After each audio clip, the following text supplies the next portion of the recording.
பறையடிக்க பல்வினை தொகி தொடிக்க பட்டு வைத்த சுத்தக்காளி பொங்கி பொங்கி வாராடா. வெப்பன் குழையாட வீரசூலம் கையிலாட மொப்பம் குடிச்சு அந்த முப்பிடாடி வாராடா.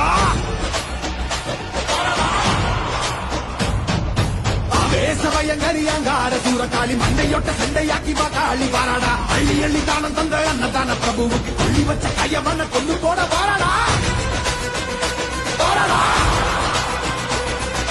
வெள்ளவுள்ள கொண்ட அந்த வெண்டன சதரடிச்ச கண்ணமான கொண்டவ கதை முடிக்க வாராடா. உருக்கை கொடையடிச்ச புத்தமம் உயிர் எடுத்த பாதக இடுப்போடைக்க பத்திரகாளி வாராடா. இரமணம் படிச்ச ஏழைகளின் அவன கோரமாக கொன்னவன கொதறிட வாராடா. அந்த குணம் படிச்ச சத்தியவ வாழ்வழிச்ச ஈன பிறவி மேல இடி பாய்ச்ச வாராடா.